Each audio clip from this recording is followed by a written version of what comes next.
Visakha steel ప్లాంట్లో భారీ ప్రమాదం చోటు చేసుకుంది. కర్మాగారంలోని స్టీల్ మెల్ట్ షాప్ 1 విభాగంలో ద్రవ రూప ఉక్కును తరలిస్తున్న సమయంలో ఒక్కసారిగా ల్యాడర్ నుంచి హాట్ మెటల్ బకెట్లు కింద పడ్డాయి.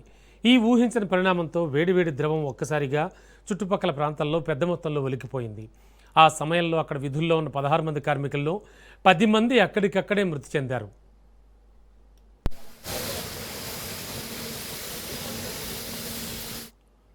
ప్రమాదం జరిగిన వెంటనే స్పందించిన తోటి సిబ్బంది, యాజమాన్యం గాయపడిన కార్మికులను చికిత్స నిమిత్తం ప్లాంట్ ఆవరణలోని జనరల్ హాస్పిటల్కి తరలించారు. వీరిలో కొందరి పరిస్థితి విషమంగా ఉన్నట్లు తెలుస్తోంది. ఘటనాస్థలికి చేరుకున్న రెస్క్యూ టీం, ఉన్నతాధికారులు సహాయక చర్యలు చేపట్టారు. ప్రమాదానికి గల సాంకేతిక కారణాలు. విశాఖ స్టీల్ ప్లాంట్లో జరిగిన ఘోర ప్రమాద ఘటనపై సీఎం చంద్రబాబు దిగ్భ్రాంతి వ్యక్తం చేశారు. ప్రమాదంలో పలువురు కార్మికులు మృతి చెందినట్లుగా వచ్చిన సమాచారంపై తీవ్ర ఆవేదన వ్యక్తం చేశారు. ఘటనకు సంబంధించిన వివరాలను అధికారులను అడిగి తెలుసుకున్నారు.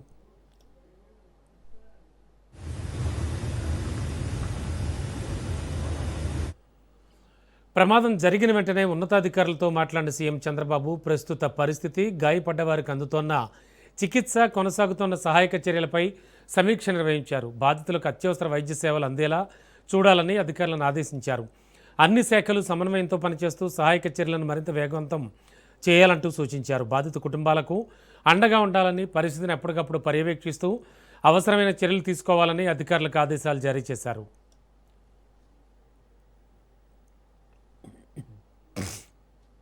ఈరోజు స్టీల్ ప్లాంట్లో జరిగినటువంటి ప్రమాదం అనేక మందిని కలిచివేస్తూ ఉంది. ఈ ప్రమాదానికి పూర్తి కారణం మన ప్రభుత్వాలు అనుసరిస్తున్న విధానాలని చెప్పి స్పష్టంగా అర్థమవుతుంది.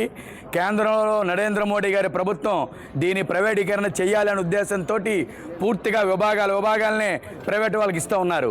మరో పక్కన 3,000 మంది పర్మనెంట్ కార్మికుల్ని తొలగించారు. 5,000 మంది కాంట్రాక్ట్ కార్మికుల్ని తొలగించారు. ఉన్న కార్మికుల మీద పనిభారం విపరీతంగా పడుతూ ఉంటుంది. ఈరోజు జరిగిన యాక్సిడెంట్ కనుక మనం గమనిస్తే ఈ యాక్సిడెంటు దాదాపు 140 టన్నులు ఒక ల్యాడర్లో వెళ్తూ ఉంటుంది. దాదాపు 1700 టెంపరేచర్ డిగ్రీలతోటి ఆ ల్యాడర్లు నాసిరకంగా ఉన్నాయని చెప్పి అనేక సందర్భాల్లో అక్కడ ఉండే పనిచేస్తున్నటువంటి కార్మికులు, కార్మిక సంఘాలు యాజమాన్యం దృష్టికి తీసుకొని వచ్చాయి. మీరు చేస్తే చేయండి, మానేస్తే మానేయండి అని యాజమాన్యాలు నిర్లక్ష్యంగా వ్యవహారం చేస్తున్నాయి. ఇవే కాదు, బెల్ట్లు నాసిరకంగా ఉన్నాయి, ల్యాడర్స్ నాసిరకంగా ఉన్నాయి, మెటీరియల్ నాసిరకంగా ఉంటుంది. దేని మీద కూడా సూపర్వైజింగ్ లేదు, క్వాలిటీ కంట్రోల్ లేదు, అలాగే అధికారులు ఎవరు పర్యవేక్షణ లేదు. పూర్తిగా స్టీల్ ప్లాంట్లో భద్రతా ప్రమాణం అనేది గాలికి వదిలేశారు. విశాఖపట్నం స్టీల్ ప్లాంట్లో ఘోర ప్రమాదం జరిగింది. విశాఖపట్నం ప్రజానీకం మొత్తంగా కూడా, రాష్ట్ర ప్రజానీకం మొత్తంగా కూడా భయోత్పాతానికి ఈ ఘటన దారితీసింది.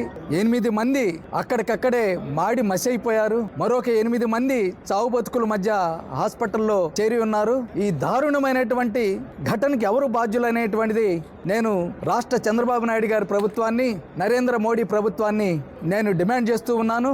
ఈ పాపం, ఈ ఘోరమైనటువంటి దుర్ఘటన కారణం నరేంద్ర మోడీ, చంద్రబాబు నాయుడు యొక్క ఈ 4 ఏళ్లలో వాళ్ళు అనుసరిస్తున్నటువంటి విశాఖపట్నం స్టీల్ ప్లాంట్ ప్రైవేటీకరణ విధానాలకి 8 మంది దహించుకెళ్ళిపోయారనేటువంటిది మేము భావిస్తూ ఉన్నాము. ఔటర్ రింగ్ రోడ్ లోపలి 1.34 కోట్ల మందికి మౌలిక వసతుల కల్పన, ఇతర అంశాల్లో పాలనా సమన్వయం కోసమే 3 కార్పొరేషన్లు ఏర్పాటు చేశామని సీఎం రేవంత్ వెల్లడించారు. ఎన్నికలకు 6 నెలల ముందు రాజకీయాలు మాట్లాడుకుందామని, ఈ 2 ఏళ్లు కలిసి రాష్ట్రాన్ని అభివృద్ధి చేసుకుందామని అన్నారు.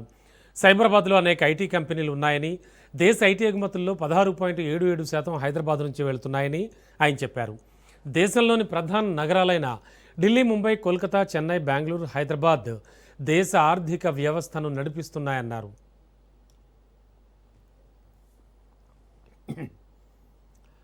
గత బీఆర్ఎస్ ప్రభుత్వం చేసిన తప్పులను సరిచేస్తుంటే నిందలు వేస్తున్నారని మంత్రి శ్రీధర్బాబు అన్నారు. నాజీ సిద్ధాంతాలకు సీఎం రేవంత్ రెడ్డి మద్దతు ఇస్తున్నారని కొందరు ప్రచారం చేయడంపై మండిపడ్డారు. హిట్లర్ సిద్ధాంతాలను పాటిస్తామని సీఎం చెప్పలేదని, ఏదైనా పని సాధించే వరకు విరమించని వాడినే హిట్లర్ అంటారని, ఏ పనైనా పట్టుదలతో సాధించాలని సీఎం చెప్పారని అన్నారు. హైడ్రాపై వస్తున్న ఆరోపణలపై మంత్రి శ్రీధర్బాబు స్పందించారు. భూ కబ్జాదారుల గుండెల్లో భయం పుట్టిస్తుంటే ఓర్వలేకపోతున్నారని అన్నారు. హైడ్రా చట్ట పరిధిలోనే పనిచేస్తోందన్నారు. రాజ్యాంగం, చట్టం ప్రకారమే నోటీసులు ఇస్తోందని చెప్పారు. ఆ ఉద్దేశ భాగంలో ఒక డెసెసివ్నెస్తోని, ఒక సంకల్పనతోని ఒక అడ్మినిస్ట్రేటివ్ మెచ్యూరిటీతో ఆర్గనైజేషనల్ స్కిల్స్ అనుకున్న లక్ష్యాన్ని ఆ నానుడికి అనుగుణంగా వారు హిట్లర్ అని మాట్లాడితే దాని నాజీ ఒక టొటాలిట్ స్టేట్గా డిక్టేటర్ అని చెప్పటం అనేది సరికాదు. ఇది రాజకీయంగా నిజంగానే సిగ్గుచేటు అనిపిస్తా ఉంది. ఈ విధమైన ఆలోచన చేయాలని చెప్పారు తప్ప హిట్లర్ పాటించిన సిద్ధాంతాలను పాటిస్తామని ముఖ్యమంత్రి గారు ఎప్పుడు చెప్పలేదు. ఎందుకు చెప్పినారు? హైదరాబాదు సంబంధించిన చెరువులు, కుంటలు కబ్జాదారుల నుంచి కాపాడాలంటే ఒక ఉక్కు సంకల్పన అవసరము. ఆ ఉక్కు సంకల్పనకు సంబంధించిన ఒక పేరుగా వాడటానికి ఆ రోజు ఒక స్పిరిటెడ్గా స్పీడ్ అండ్ ఎగ్జిక్యూషనెస్ ఒక డిసిప్లిన్తో ముందుకు పోవాలనే ఆలోచనతోనూ ఉన్న ఉద్దేశంతో వారు మాట్లాడటం జరిగింది. ఈరోజు హైదరాబాద్కు సంబంధించి కబ్జాదారుల గుండెల్లో భయం వణుకు పుట్టిస్తూ ఉంటే ఓర్వలేక ఏం మాట్లాడాలని తెలియక ఈరోజు కొంతమంది దొంగ ఏడుపులు ఏడుస్తూ ఉన్నారు. కాంగ్రెస్ పార్టీపై కేంద్ర మంత్రి కిషన్ రెడ్డి తీవ్ర ఆగ్రహం వ్యక్తం చేశారు. బొగ్గు కేటాయింపుల విషయంలో కాంగ్రెస్ తొండాటాడుతోందంటూ మండిపడ్డారు. గత యూపీఏ హయాంలో బొగ్గు బ్లాకులను ఇష్టారీతిన అవినీతిమయంగా కేటాయించేవారిని, కానీ మోడీ ప్రభుత్వం వచ్చాక అనేక విప్లవాత్మక సంస్కరణలు తీసుకొచ్చి పారదర్శకంగా కోల్ బ్లాకులను కేటాయిస్తున్నామని స్పష్టం చేశారు. ప్రస్తుతం ప్రపంచంలోనే రెండవ అతిపెద్ద బొగ్గు ఉత్పత్తి దేశంగా భారత్ అవతరించిందని కిషన్ రెడ్డి అన్నారు.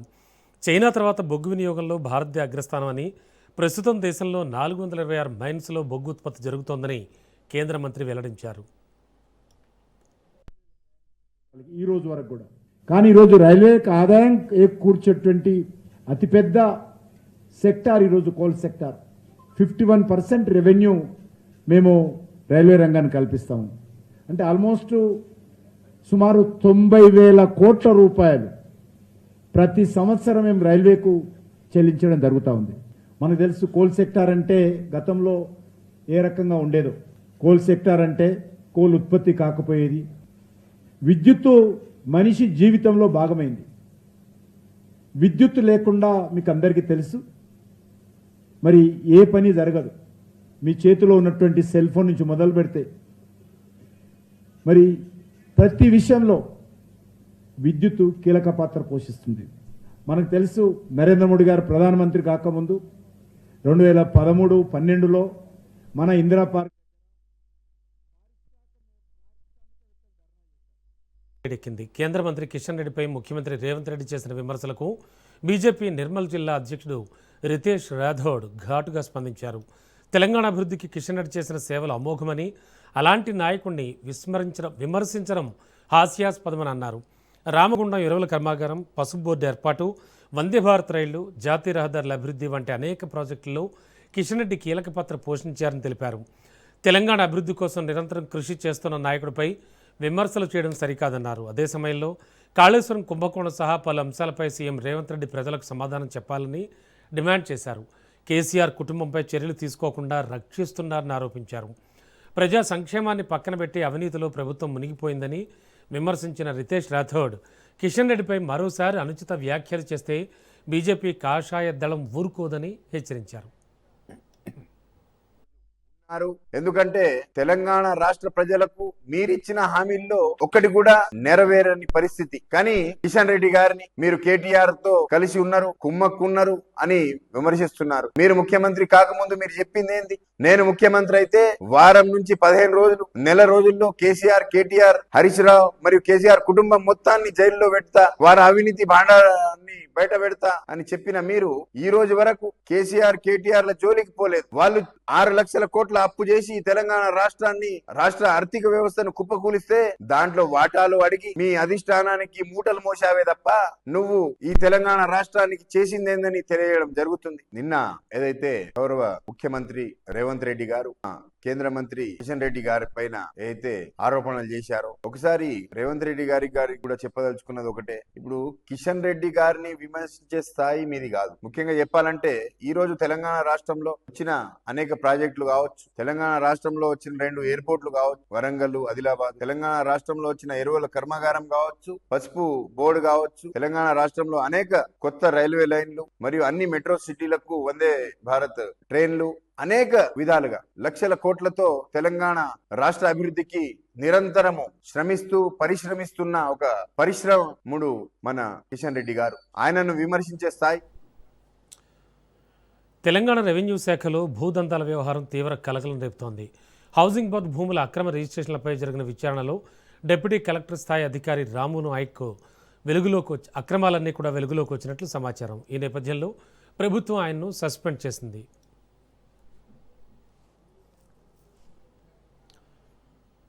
విజయనగర్ కాలనీ, తుల్జాగూడ, లక్ష్మీగూడ, మహబూబ్గంజ్ ప్రాంతాల్లో జరిగిన భూ వ్యవహారాలపై అధికారులు విచారణ కొనసాగిస్తున్నారు. 2013 నుంచి 18 వరకు ఎల్ఓగా పనిచేసిన సమయంలో అక్రమ రిజిస్ట్రేషన్లు జరిగినట్లుగా గుర్తించినట్లు తెలుస్తోంది. అంతేకాదు 2016 నుంచి ఆయనపై పలు కేసులు ఉన్నట్లుగా కూడా సమాచారం. ఈ భూదందాలపై మంత్రి పొంగులేటి తీవ్ర ఆగ్రహం వ్యక్తం చేస్తూ కఠిన చర్యలకు ఆదేశాలు జారీ చేసినట్లు తెలుస్తోంది. సబ్ రిజిస్ట్రార్ల పాత్రపై కూడా అధికారులు విచారణలు చేపట్టారు.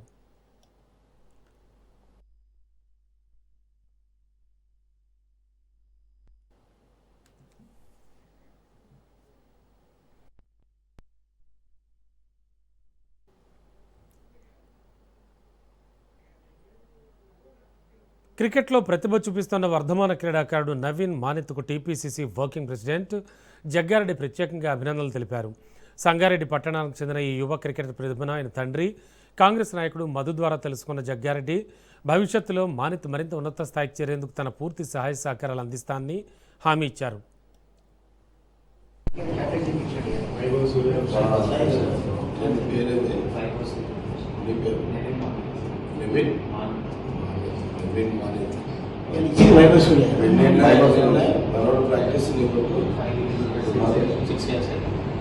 ఎంత ఏజ్ ఎంత అనేది 17. ఓకే, లీగల్ మ్యాచ్ ఇప్పటికి ఎంత ఎక్కడ హర్యానా, ఢిల్లీ, పాట్నా, బీహార్, ఇక్కడ డిఫరెంట్ డిస్ట్రిక్ట్స్ అట్లా ఒక్కొక్క మ్యాచ్లో ఎంత కొట్టిన స్కోరు 50, ఖచ్చితంగా 50 అట్లా ప్రాక్టీస్. టీమ్స్ ఎక్కడ మీ టీము? హైదరాబాద్ నుంచి. ఓకే, ఎక్కడ వస్తున్నప్పుడు? సిటీలో ఉంటున్నాం. రెగ్యులర్ ప్రాక్టీస్ ఎక్కడ ప్రాక్టీస్? ఎక్కడ? ఇక్బాల్. ఎవరు కోచ్? ఎవరు? ఇక్బాల్ కోచ్ కూడా ఇక్బాల్ ఆయన అకాడమీ. అంతేకాదు అవసరమైన శిక్షణ, టోర్నమెంట్లలో పాల్గొనడానికి అయ్యే ఖర్చులను తానే భరిస్తానని జగ్గారెడ్డి భరోసా ఇచ్చారు. రాష్ట్రానికి, జిల్లాకు మంచి పేరు తీసుకురావాలని ఆకాంక్షించారు. నవీన్ మానిత్ ఇప్పటికే అండర్-17, అండర్-19 జాతీయ స్థాయి పోటీల్లో తెలంగాణ తరపున ప్రాతినిధ్యం వహించి తన ప్రతిభను చాటాడు. ప్రస్తుతానికి హైదరాబాద్ క్రికెట్ అసోసియేషన్ లీగ్స్లో కూడా సత్తా చాటుతున్నాడు.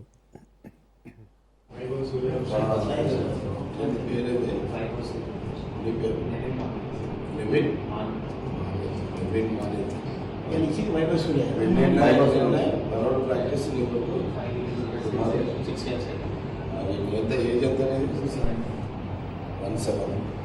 ఓకే, లీగల్ మ్యాచ్ ఇప్పటికి హైదరాబాద్ క్రికెట్ అసోసియేషన్ హెచ్సీఏకు హైకోర్టు షాక్ ఇచ్చింది. హెచ్సీఏ అధ్యక్షుడి నియామకం చెల్లదంటూ తెలంగాణ హైకోర్టు సంచలన తీర్పునిచ్చింది. ప్రస్తుత అధ్యక్షుడు అమర్నాథ్ను తక్షణమే ఆ బాధ్యతల నుంచి తొలగించాలని కోర్టు స్పష్టమైన ఆదేశాలు జారీ చేసింది. హెచ్సీఏలో గత కొంతకాలంగా సాగుతున్న వివాదాలకు ఈ తీర్పుతో సరికొత్త మలుపు తిరిగింది. అధ్యక్షుడిని తొలగించడమే కాకుండా తదుపరి కార్యాచరణపై కూడా హైకోర్టు కీలక ఆదేశాలు ఇచ్చింది. హెచ్సీఏ సెక్రటరీ వెంటనే ప్రత్యేక సర్వసభ్య సమావేశాన్ని నిర్వహించాలని సూచించింది. ఆ ప్రత్యేక ఏజీఎంలోనే పారదర్శకంగా కొత్త అధ్యక్షుడిని ఎన్నుకోవాలని హైకోర్టు స్పష్టం చేసింది.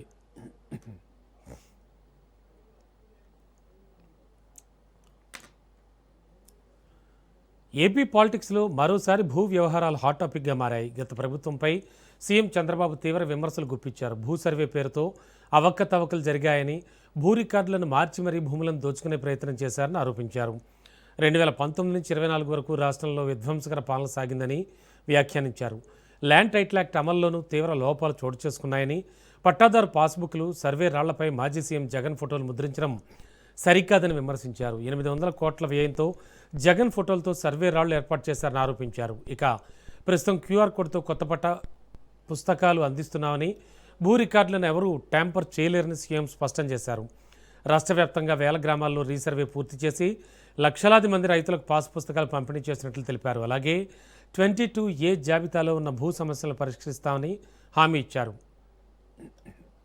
దగ్గరికి పోతే మామూలు రాళ్ళు కాదు, మోస్ట్ కాస్ట్లీయెస్ట్ ల్యాండ్ అవి.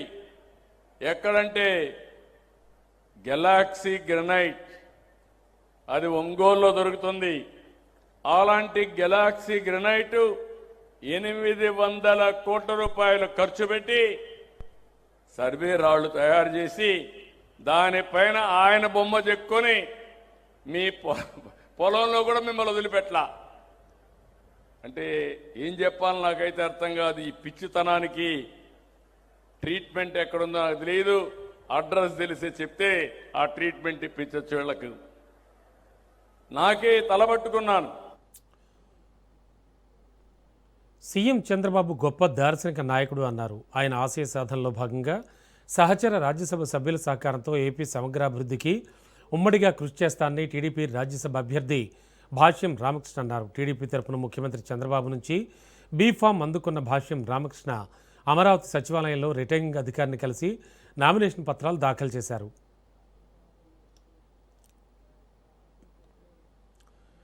కేంద్ర సహకారంతో రాష్ట్రాభివృద్ధి, విద్యారంగ పురోగతికి తన వంతు కృషి చేస్తానని తెలిపారు. తనకి అవకాశం కల్పించిన సీఎం చంద్రబాబు, టీడీపీ జాతీయ కార్యనిర్వాహక కార్యదర్శి మంత్రి లోకేష్కు ఆయన కృతజ్ఞతలు తెలిపారు.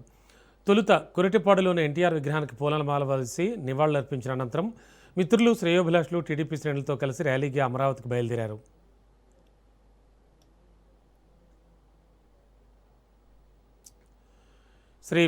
వెంకటపాలెంలోని శ్రీ వెంకటేశ్వర స్వామివారి దేవస్థానంలో రాజ్యసభ అభ్యర్థులు భాష్యం రామకృష్ణ, సానా సతీష్, చింతకాయల విజయ్ ప్రత్యేక పూజలు నిర్వహించారు. అనంతరం సచివాలయానికి చేరుకుని రిటర్నింగ్ అధికారిని కలిసి నామినేషన్ పత్రాలు సమర్పించారు. ఈ కార్యక్రమంలో టీడీపీ నాయకులు, కార్యకర్తలు పెద్ద సంఖ్యలో పాల్గొన్నారు.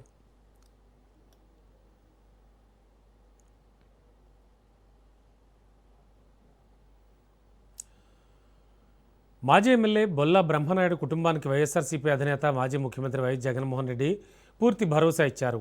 బ్రహ్మనాయుడు అరెస్ట్ అయిన నేపథ్యంలో ఆయన కుమారుడు బొల్లా గిరిబాబుతో వైఎస్ జగన్ ఫోన్లో మాట్లాడి ధైర్యం చెప్పారు. పార్టీ తరపున బొల్లా కుటుంబానికి పూర్తి సహకారం ఉంటుందని స్పష్టం చేశారు. అంతేకాదు వైఎస్ఆర్సీపీ లీగల్ సెల్ ద్వారా అవసరమైన అన్ని రకాల న్యాయ సహాయ సలహాల్ని అందిస్తామని హామీ ఇచ్చారు. ప్రస్తుత ప్రభుత్వం చేస్తున్న తప్పుడు ఆరోపణలకు, రాజకీయ కక్ష సాధింపు చర్యలకు భయపడాల్సిన అవసరం లేదని జగన్ ఈ సందర్భంగా గిరిబాబుకు ధైర్యం చెప్పారు. సత్యం ఎప్పటికైనా విజయం సాధిస్తుందని, పార్టీ అండగా ఉంటుందని ధైర్యం కల్పించారు. అవునమ్మా, అవునమ్మా, మీ సపోర్ట్ కావాలన్నా నాకు. థ్యాంక్ యూ అన్న. ఉన్నారన్నా సుధాకర్ రెడ్డి గారు నిన్న కూడా మాట్లాడాను అన్న. ఆయన బాగా హెల్ప్ఫుల్గా ఉన్నారన్న. ఉన్నారన్నా. ఎవరన్నా? ఎస్ఆర్కే గారు కూడా ఉన్నారు, మన గోపిరెడ్డి గారు, అందరూ. నిన్నైతే పిఆర్కే గారు కూడా వచ్చారు, అక్కడికి వచ్చారు కోర్టు దగ్గరికి. ఇద్దరు చాలాసేపు ఉన్నారన్న. మాకు అది మన వినుకొండ నుంచి కూడా ఒక 500 మంది వచ్చారన్న. వినుకొండ ఇక్కడ హైదరాబాద్ పాపం చాలా ఇబ్బంది, ఒక దగ్గరని కాకుండా తిప్పారన్న. మన వాళ్ళు అటు ఇటు తిరిగి చాలా ఇబ్బంది పడ్డారు ఎండలో. అదే అనిపించింది, అరే ఇంత బాధ పెట్టారే రాజకీయంగా మళ్ళీ. దేశ రాజకీయాల్లో మరోసారి కేంద్ర ప్రభుత్వంపై ప్రతిపక్షాల విమర్శలు తీవ్రమయ్యాయి. ఢిల్లీలో జరిగిన ఇండియా కూటమి సమావేశంలో కాంగ్రెస్ అధ్యక్షుడు మల్లికార్జున ఖర్గే కేంద్ర ప్రభుత్వంపై ఘాటు వ్యాఖ్యలు చేశారు. బీజేపీ ప్రభుత్వం రాజ్యాంగంపై దాడి కొనసాగిస్తోందని ఆరోపించిన ఖర్గే దర్యాప్తు సంస్థల్ని రాజకీయ ప్రత్యర్థులను వేధించడానికి వినియోగిస్తున్నారని విమర్శించారు. విద్యార్థుల భవిష్యత్తుతో ఆటలు ఆడుకున్నందుకు కేంద్ర విద్యాశాఖ మంత్రి వెంటనే రాజీనామా చేయాలంటూ డిమాండ్ చేశారు. దేశ ఆర్థిక పరిస్థితి ఆందోళనకరంగా ఉందని, కీలక జాతీయ అంశాలపై చర్చించేందుకు కేంద్ర ప్రభుత్వం అఖిలపక్ష సమావేశం ఏర్పాటు చేయాలని కోరారు. ఇండియా కూటమి సమావేశంలో ఈ అంశాలపై ఏకాభిప్రాయం వ్యక్తమైందని ఖర్గే వెల్లడించారు. పెళ్లికి ముందు లైంగిక సంబంధాలపై సుప్రీంకోర్టు సంచలన తీర్పు ఇచ్చింది. పెళ్లికి ముందు పరస్పర అంగీకారంతో శారీరక సంబంధం పెట్టుకున్నంత మాత్రాన క్యారెక్టర్ని తప్పుపట్టలేమని పేర్కొంది. తెలంగాణలోని గజ్వేల్కు చెందిన గాజుల తిరుపతి కేసులో కోర్టు ఈ తీర్పునిచ్చింది. ప్రేమించిన ప్రతి బంధం కూడా పెళ్లి వరకు వెళ్ళకపోవచ్చని, వివాహం చేసుకోకపోవడం ఒకరిని మరొకరు మోసం చేసినట్లు కాదని కోర్టు పేర్కొంది.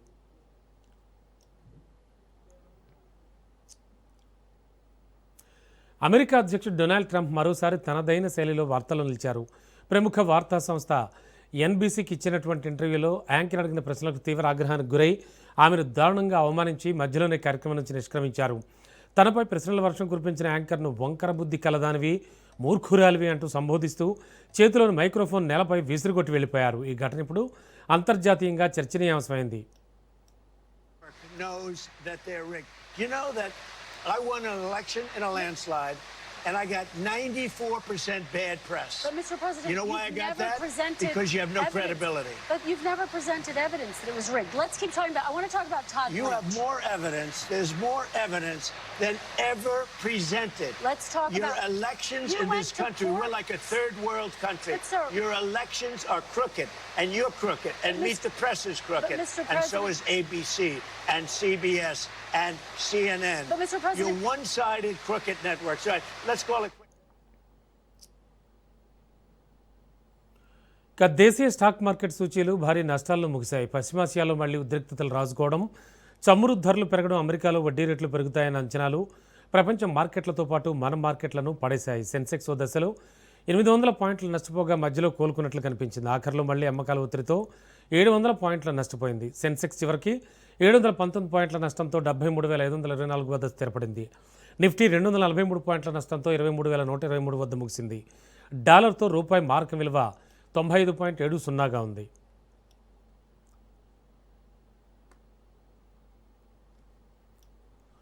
ఆఫ్ఘన్తో జరిగిన ఏకైక టెస్ట్ మ్యాచ్లో టీమిండియా ఘన విజయం సాధించింది. ఇన్నింగ్స్ 300 పరుగుల తేడాతో భారత్ గెలుపొందింది. టెస్టుల్లో టీమిండియాకి ఇది అతిపెద్ద విజయం కావడం విశేషం. తొలి ఇన్నింగ్స్లో 113 స్కోరుతో మూడో రోజు ఆటను మొదలు పెట్టిన ఆఫ్ఘన్ 152 పరుగులకే కుప్పకూలింది. 412 పరుగుల ఆధిక్యం సంపాదించిన భారత్ ఆఫ్ఘన్ను ఫాలో ఆన్ ఆడించింది. ఇక ఆ జట్టు తన సెకండ్ ఇన్నింగ్స్లో మరింత ఘోరంగా ఆడింది. 112 పరుగులకే 9 వికెట్లు నష్టపోయింది. షరావుద్దీన్ అష్రఫ్ గాయం కారణంగా బ్యాటింగ్ తెగిపోవడంతో ఆఫ్ఘనిస్తాన్ ఇన్నింగ్స్ ముగిసింది.